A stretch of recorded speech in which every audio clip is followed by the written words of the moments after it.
Assalamualaikum teman-teman. Kali ini aku akan membahas tentang alat instrumentasi yaitu hematologi analyzer dan LED otomatis. Jangan lupa ditonton semuanya. Hematologi analyzer adalah alat yang digunakan untuk memeriksa darah lengkap dengan cara menghitung dan mengukur sel darah secara otomatis berdasarkan impedansi aliran listrik atau berkas cahaya terhadap sel-sel yang dilewatkan. Prinsip kerjanya yaitu sampel darah yang ada dilakukan pencampuran dengan menggunakan campuran reagen hingga terjadi proses yang disebut dengan hemolyzing. Dari proses ini akan terbagi menjadi beberapa tujuan, bisa pengukuran leukosit, trombosit maupun eritrosit. Jika sudah, maka semua data dari sampel darah tersebut akan diolah pada mikroprosesor dan data akan ditampilkan dalam layar monitor. Di sini terdapat gambar bagian-bagian alat dari hematologi analyzer. Selanjutnya yaitu fungsi bagian alat, yaitu yang pertama ada tombol on off untuk mematikan dan menyalakan alat di sebelah kiri belakang yang terdapat 4 kabel dengan warna yang berbeda dan juga memiliki fungsi antara lain. Yang pertama hijau pada inlet untuk cairan diluent, yang kedua biru pada inlet untuk cairan rinse, yang ketiga orange pada inlet untuk cairan lase, dan yang terakhir merah pada outlet untuk pembuangan. Interface untuk paralel, bagian yang ini berfungsi untuk mengirim data dari alat ke komputer. Display berfungsi untuk menampilkan hasil dari proses analisis dengan alat. Tombol navigasi berfungsi untuk menjalankan alat. Sampel inlet, bagian ini terdapat di bawah dekat display, fungsinya untuk menghisap sampel darah yang akan dilakukan analisa.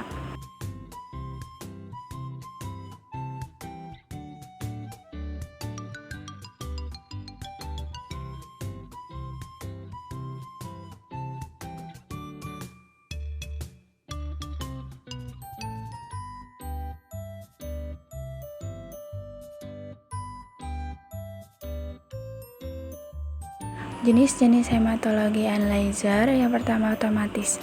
Pada tipe ini, proses dilusi, hemolyzing, pencampuran sampel dan reagen pada alat, perhitungan, display, dan printout akan dilakukan secara otomatis, sehingga proses pun akan berjalan secepat dan efisien. Yang kedua, semi otomatis. Pada tipe ini, proses pengenceran atau pencampuran sampel darah dengan koagulan harus dilakukan secara manual, jadi tentu saja akan memakan waktu yang lebih lama. Kalibrasi dilakukan minimal 6 bulan sekali. Ada perawatan preventif besar atau penggantian bagian-bagian penting yang mungkin mempengaruhi kinerja tes atau alat, termasuk ketika lab mengirimkan tes sistem kepada produsen untuk perbaikan. Mengkoreksi nilai hasil QC apakah sudah sesuai dengan hasil verifikasi kalibrasi yang dilakukan sebelum QC. Troubleshooting, yang pertama yaitu kesalahan tidak mengocok sampel secara homogen, yang kedua salah penyimpanan spesimen dan waktu pemeriksaan ditunda terlalu lama, yang ketiga salah cara sampling dan pemilihan spesimen, dan yang terakhir kalibrasi dan kontrol tidak benar.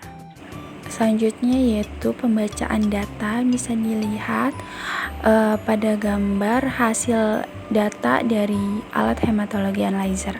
Alat ini secara otomatis menyimpan hasil analisis. Total 10.000 hasil dapat disimpan.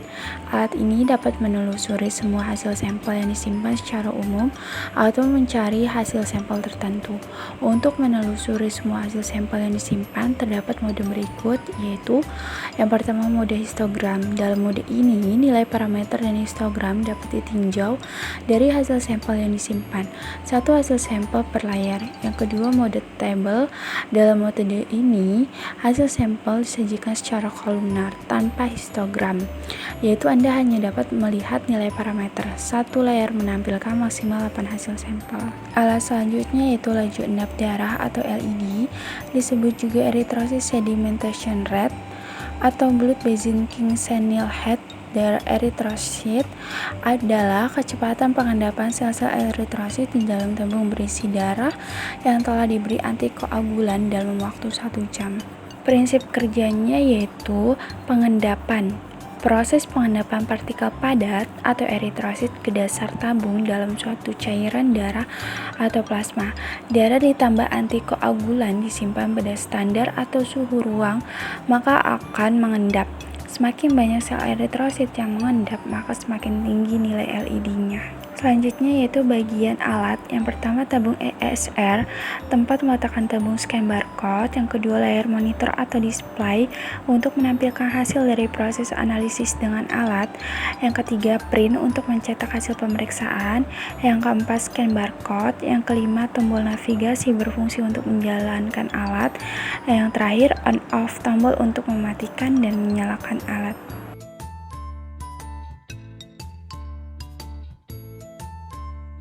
Adapun kalibrasi alat LED otomatis, yang pertama nyalakan alat dan menekan tombol on. Yang kedua tunggu hingga proses adjusting selesai. Yang ketiga tekan tombol service, maka akan keluar main menu. Yang keempat tekan setting sampai muncul time calibrate. Yang kelima tekan time calibrate dengan cara menekan yes. Yang terakhir alat akan melakukan kalibrasi secara otomatis.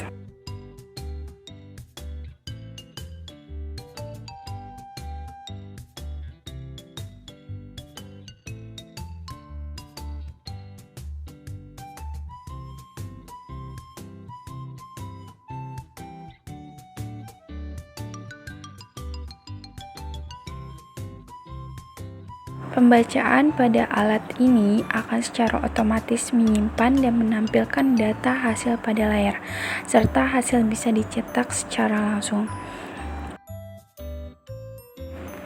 Sekian penjelasan materi dari saya, kurang lebihnya mohon maaf.